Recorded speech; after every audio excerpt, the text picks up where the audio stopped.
All right, Miss Carly, we're live. Thank you for being here. Thanks for having me. I'm super excited. And Carly and I were just chatting in the broadcast studio backstage for a minute, and she's jealous because I got my haircut today and hers is tomorrow. Mine is tomorrow. Unfortunately, this is a video, so it is what it is. Hey, and they say digital is forever, so I'm sorry. It's okay. I'll forever have a quarantine memory. I do Yeah. also have bright pink Post-it notes on my door that say, "Do not come in, go get dad if you need something." So here's to hoping everyone reads. John's got our back, I'm sure. And you I had hope Jeff Mother's Day? We did. We did. It was a little traumatic in the morning, but by the afternoon, things had mellowed out and everyone was good. So I'm sure at some point in all your days, there's a moment like that. There has to be. that is true. All right, guys. Well, we got a few people on here now, so let me kick this off. So Matt Farnham here, leader of Team Farnham with Crown Point Realty, and we have our Real Life at Level 10 series, where I typically am discussing insights on real estate leadership and personal growth. But in light of COVID-19, we kind of took a pause on that content and wanted to be really relevant and just talk with level 10 people in my life who I admire or live their life at a level 10 in some aspect, whether that's at home, maybe it's in the workplace or leading an organization. And Carly came to mind. Carly's an incredible leader in our community. Seen you grow a lot in the last couple of years, Carly, as a leader. It's amazing. People have the most amazing things to say about you when you're not around, just so you know. So anyways, excited to have you on here. Carly's the director of Fostering Hope. It is here in Las Vegas, and a good friend of my family, good friend of my wife. I'm buddies with your husband, John. Love your family. You're an England hero. That's kind of cool. So you have to talk about that for a second. For Derek England, we're all missing the Golden Knights right now. I know. And you are one of the co-leaders of Team Souza. So why don't we kick off with that? So tell us about Team Souza and your family and just a little bit about you, Carly. Yeah, so actually, John started it one day when we were on vacation in San Francisco. He hashtagged Adventures of Team Souza, and it kind of stuck. Our life had really felt like quite an adventure up to that point. But we really thought with all of the obstacles and things that our family experiences, if we look at it from the perspective of it being an adventure, that it would change things. So it would feel more like an adventure than a challenge. So that's been around like probably about 8 years now. So you can follow hashtag Adventures of Team Souza on social media platforms. But my foster care and adoption journey really started when I was in elementary school. There was a girl in my class that was adopted, and I thought it was the coolest thing that her parents chose her.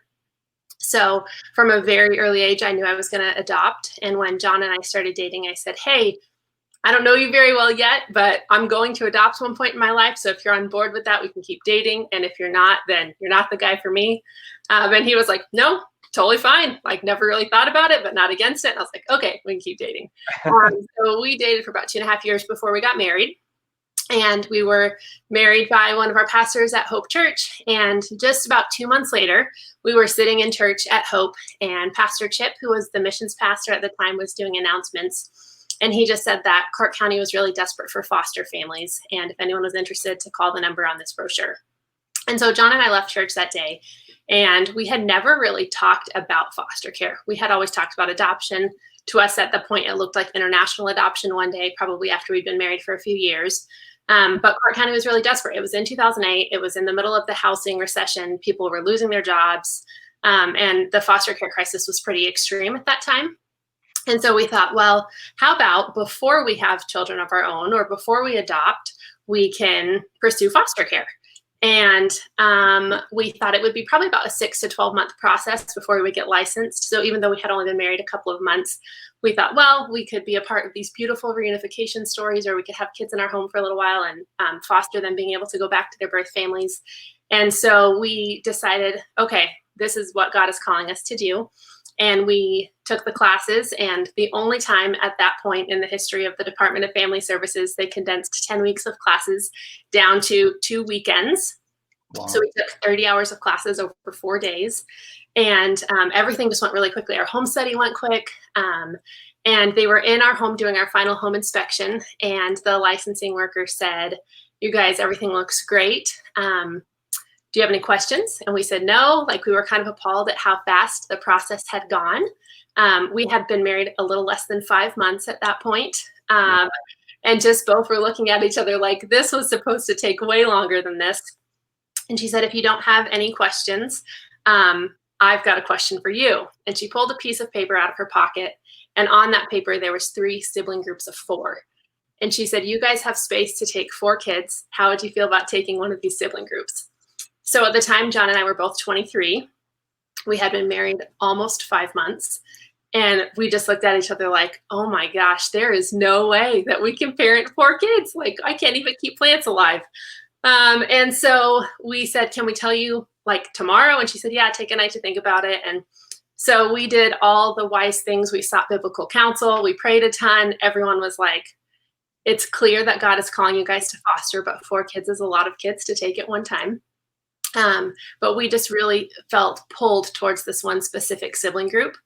And long story short, we ended up bringing those 4 kids home. It was a 7-month-old boy, a 2-year-old girl, a 3-year-old boy, and a 5-year-old boy.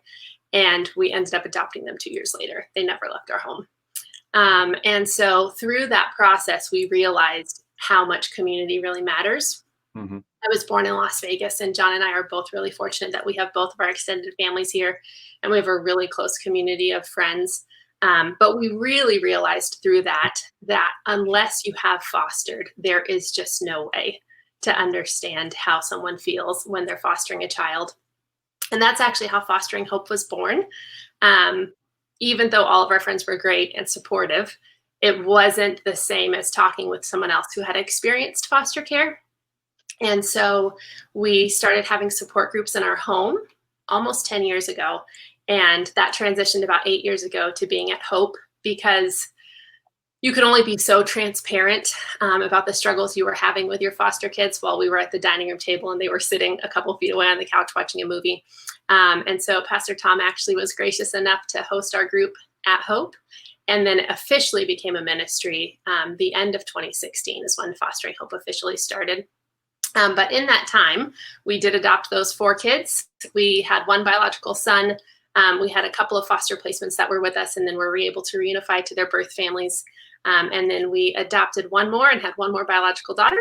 So right now we have 7 children, and they are 8, 9, 10, 12, 14, 15, and 16. Hey, that's impressive. That's been fun. I did a video recently where I screwed up 2 of my 3 kids' ages, and you just got 7 of them right. So we won't know till we watch it back. And you guys love soccer, so that's perfect. So you got a family of 9, you can fill up a soccer field. I love it. Well, thank you for your story. That's powerful, and no wonder that you have such a heart and passion for leading so many families through this foster care system. So just so you kind of spoke to why Fostering Hope started and how it got started, just kind of high level, can you speak to some of the stats and some of the need, just to kind of give perspective? Yeah, so right now in Clark County, at any given time, there's between 3,500 and 4,500 kids in foster care. And we have, at last I checked, about 480 licensed foster homes. So there's a massive gap between how many homes we have available and how many kids need to be in homes. We have a temporary shelter in Las Vegas called Child Haven. The goal is to never have kids on the Child Haven campus, but the reality is there's normally 50 to 80 kids on campus at any given time. And with the shutdown, there actually have been lower numbers on Child Haven than we've seen there in a really long time, which sounds like a good thing, but it's actually a bad thing, because mandated reporters, so teachers, sports coaches, childcare workers, don't have eyes on kids right now. And so there isn't anyone to report abuse if it's happening. So everyone in child welfare right now is kind of preparing for an influx of kids come the fall when things start opening back up, kids start going back to school. So that's kind of what we're doing right now, is trying to prepare for that influx. So getting as many families licensed as possible. Right now, Fostering Hope supports about 200 foster families in Las Vegas. And those families are, I would say, a portion of them go to Hope Church, but a lot of them are just from our community that we've just locked arms with. And so some of them have taken their licensing classes on our church campus, and then some of them have been referred to us through other avenues.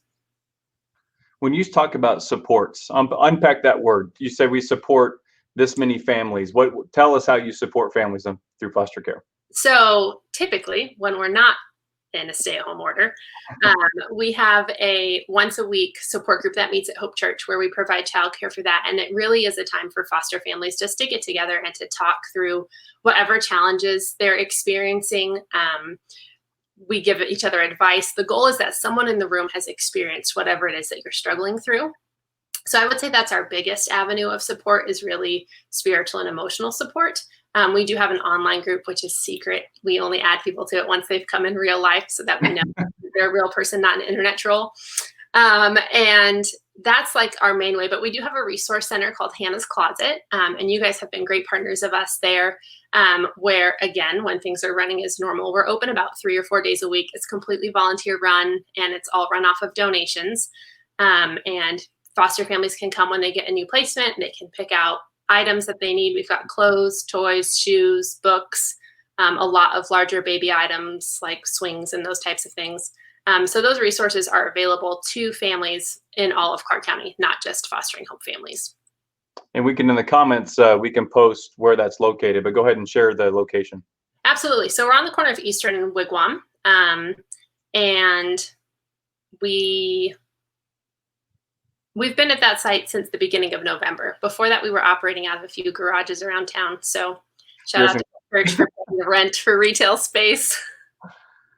So with everything going on right now, how has just the way that you're able to support foster families, actually operating Hannas Closet, how has COVID-19 specifically impacted those two things? Yeah, so for Hannas Closet, we are unable to just have families come in and shop because of social distancing and space. So what we've been doing the last 2 months is basically families will reach out to us and tell us what items they need. So if they're bringing home a new child, they'll give us sizes and that information. And then once we've gathered all of those supplies, they call us when they're in the parking lot and we just walk stuff out to their car. We have not, unfortunately, been able to receive donations the last couple of months because of sanitation processes and everything. But we're hoping by June 1st to be back up running like normal, where we can receive donations again and then have our doors unlocked for families to come and shop. Especially for older kids, we like them to be able to pick out their own items. A lot of them come through Child Haven with just the clothes on their back. And so we want them to be able to have a sense of ownership and belonging. Yeah. And so we're really looking forward to being able to have our doors open again. And we have a bit of a community space there as well, where foster parents can come and hang out and kids can sit and color and play for a little bit while parents get the chance to connect. Another thing we've done during the shutdown is we've made kind of what we called surprise and delight bags that your team actually helped us deliver all over town. I'm sure whoever was doing the driving realized we really do have families in every corner of Las Vegas. But we just put things in there that were completely non-essential while everyone is, looking for essential items. But we had things like coloring books and bubbles and anything that would occupy a kid for a few minutes to just buy a parent stuck at home a couple minutes of silence. Yeah. Super sweet. Christine Jones just commented about taking donations again. So it sounds like June 1st was the hope for that. That's awesome. And we'll post that on all of our social media once we know it's for sure. Obviously, if the governor changes things in the next couple of days or weeks, we'll have to change that date. But that's the goal right now, is June 1st.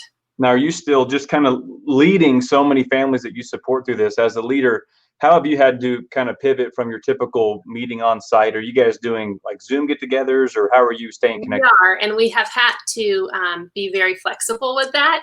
So our group live would meet at 6:30. We'd meet at Hope from 6:30 to 8:30 every Wednesday night. But when the shutdown started, we tried our first group at 6:30 and realized at 6:30, when there's not childcare, kids are running around and they're hungry. It is not a good time to try and have a support group. So we pivoted it to 8 o'clock. And so we've been meeting like 8 p.m. to 10 p.m., which sounds crazy, but it's what's working for our families right now. Yeah. So just trying to be flexible. And when we do something and it doesn't work, then we try something else and figure it out until we found something that worked. But what's really neat is there have been a number of families that have not been able to come to support groups live very often because of kids needing to go to bed early or whatever. And so it has kind of shown us that even once we are able to meet in person again, having an online option is going to be a benefit, I think, moving forward. So we've learned some stuff. That's what, everybody I've talked to on these conversations so far, and our team included, everybody's realizing there's another opportunity out there, especially for what you do for families that, it might never look the same for you on the back end of COVID-19. It might be a hybrid of both, right? So Speak to we were talking right before we started about kids that age out of the system. Can you speak to that a little bit and just kind of bring awareness to that? Yeah. So if a child does not have permanency, so permanency would be either going back to their biological family or having an adoptive family. If they don't have either one of those options by the time they turn 18, they basically then get to make a choice because they're an adult. They can opt to stay in foster care until they're 21, or they can opt to have their independence. And there are some programs that the Department of Family Services offers to help children transition into adulthood.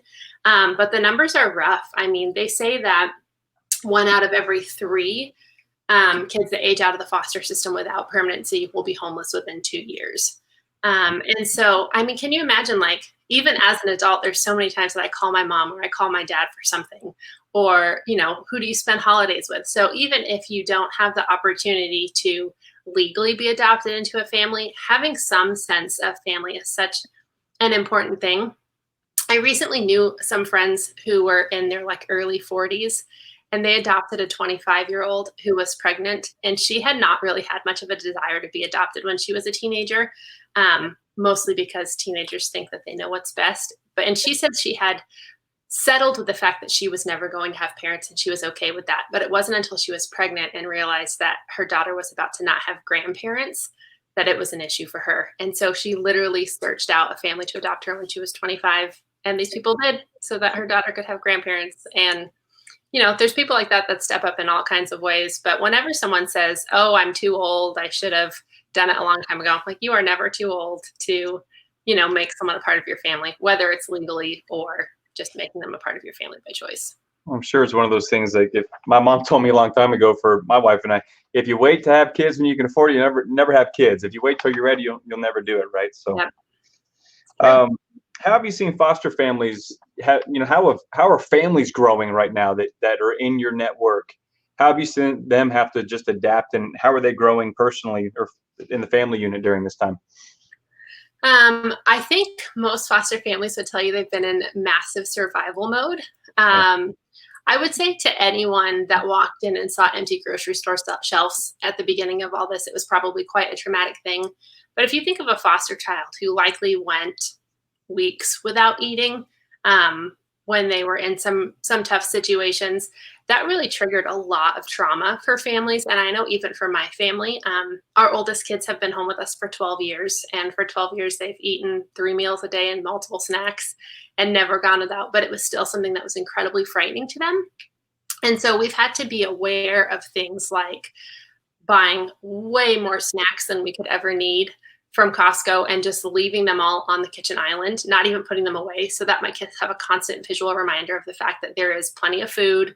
It's not going anywhere. And so I think for foster families to have support right now from their communities, I would say what has been a huge blessing is the fact that we have been on the supporting end of other families for a really long time. And during this, my kids have been able to see the community that we've poured into for so long really pour back into us. The first couple of weeks, it was almost daily that someone was dropping a food-related item off on our doorstep. And, it's something that a box of donuts might seem so trivial to someone, but to our kids, it was proof that, like, our community loves us and our community is going to make sure that all of their needs are met. And to my kids, they could eat donuts for all of quarantine and be just fine. So they might not be the Newport Beach donuts or whatever it is that you get down there. Donuts, but it's because we have a gluten-free donut that I can eat, and I will be hightailing it there as soon as they're open. So right now, this season, I think is an opportunity for. I had Vance Pittman on here, as you know, and he talked about this season, such an opportunity for us to kind of do a hard reset on our lives, reboot, if you will, really a chance to get new perspective. So how is your perspective as a leader and as a mom and just, this Fostering Hope organization, how is your perspective changing through this whole season we're walking through? I would say for me personally, that it has taught me that I can never know enough. So the learning journey never ends. As soon as I feel like I have learned all there is to learn about a certain topic, especially related to trauma, that my kids constantly surprise me and that there's always more that I need to learn. And I really have come to accept the fact that growing up in a healthy family there are things about my kids that I will never be able to understand firsthand. And so I need to, as their mom and as their advocate, learn as much as possible about what they have experienced and ways that I can help them to overcome those things. Mm. And I think it has taken something like quarantine to get me to slow down enough to realize how many of those things are still challenges for them. You know, our family, like all of my kids are in sports and activities, and we literally went from running 100 miles an hour to a complete halt overnight on March 15th. And being around our family in our home that much has allowed for a lot of hard conversations, but a lot of good conversations that needed to happen, especially with my older kids. And so I'm hoping that I don't forget those things when life does start to get really busy again, and we do start to, you know, go back to normal or whatever new normal is. I would say as a leader that it has put me in a position to think outside of the box as far as ways to reach families, ways to connect families. There's things that we're doing now as far as training people that we have never done before, like online trainings, and things that we've realized that there are families that online training is the only opportunity that they would ever have to be able to do something like engaging in foster care, whether it's becoming a foster parent or supporting a foster family. And so why are we not going to continue doing those things after this? Right. Well, leaders are learners, and the day you stop learning, you forfeit your right to lead. That's what Vance says, and that's so true. One thing that you do, Carly, you do an incredible job of just constantly bringing awareness. And I know this is Foster Care Awareness Month, which is you're being even more diligent right now. But you posted something recently that I thought was just little things like this that you do such a good job of bringing awareness to the rest of us to understand how to be sensitive or proper language to use. But you posted something that said, is about the power of words. You know, it was say this, not that. And we'll post that in the comments. Yeah. Can you just speak to that a little bit, like that post and just other things that you're doing and just how many subtle things can make a big difference? Yeah, so that article has actually cycled around for years. I posted it probably a few years ago, and then a friend had just posted it a few weeks ago. And so I decided to make that a part of our Foster Care Awareness Month. But something like saying that a child is a foster child is something that's defining about them, where you could say they're a child that's in foster care, and it's something that's circumstantial. It's not labeling who they are. And so some of those things seem really small and insignificant, but I think when you're talking about kids that have already experienced so much trauma, that those really small changes can make a huge difference. And I actually have a really good friend who adopted probably about 6 or 7 years ago, and she works for UFC. And she texted me right after I posted that, and she said, I'm going live on ESPN tonight, and I just changed my whole script based off of that. Oh, and wow.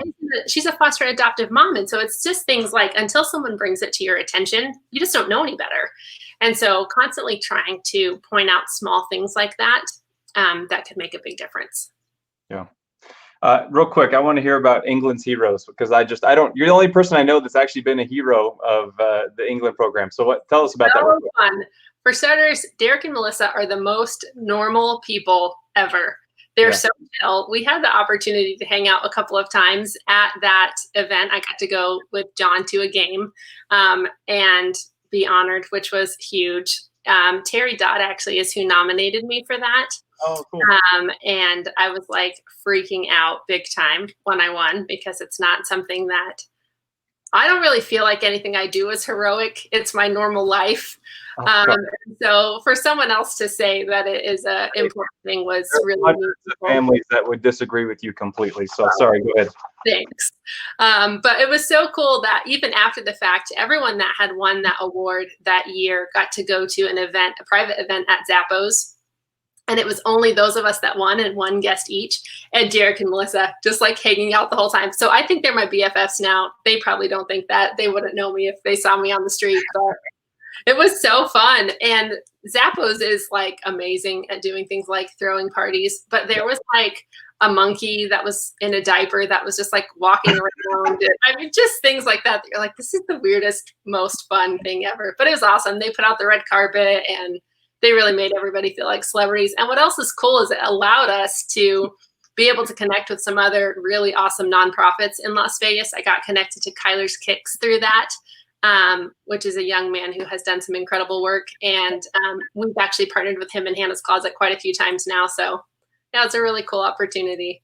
Well, I know John's favorite part was the monkey, I'm sure. What's that? I'm sure John's favorite part was the monkey for sure. Oh, yeah.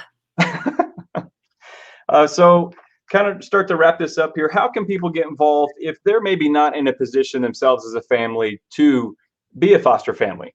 What are some opportunities they can get involved? How can they help support what you're doing or those other families out there? So at Hope, we are building what are called care communities. And those are like 6 to 10 people that come around one foster family to just walk with them and support them. So whether it's bringing them a meal or offering to do a couple loads of laundry or cut their grass or things that all seem kind of insignificant in one siloed event, but doing them together as a community really makes a huge impact.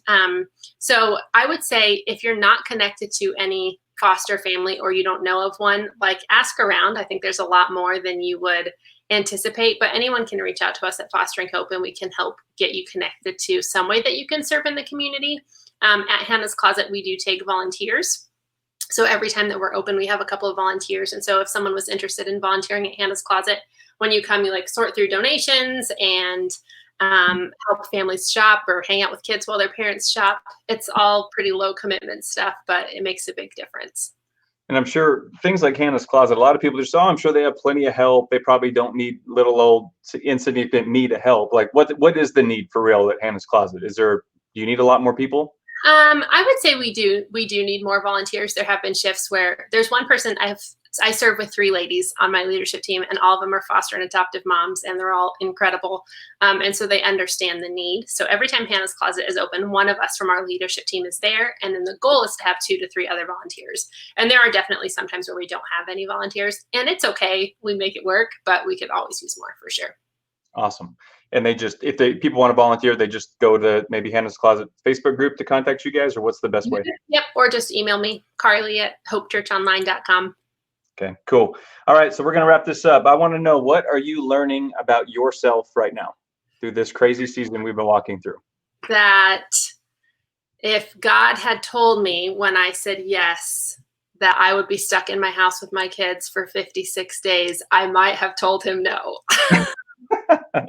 Just kidding. I wouldn't, but I might have kicked and screamed a little bit more.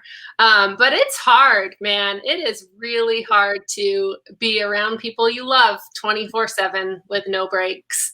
And I have learned that some of my kids do significantly better when they have physical outlets. So we will probably be getting back to sports as soon as possible. But I have learned that it is okay to ask for help. I have learned that it is impossible to do it all. And so I have to pick a couple of things and try to do those few things very well and not worry about the other stuff. And I've also learned that multitasking actually is a disservice to almost everyone that I serve. So if I am dealing with my kids, I need to just deal with my kids. If I'm working, I need to try and just work. And so I have learned that if I block out certain parts of my day, and say to my kids, hey, I promise I'm going to play a board game with you if you let me work uninterrupted for the next 90 minutes. I get a lot more done. And I'm a better employee and a better parent. I love it. One thing I love, you are a very authentic and transparent leader.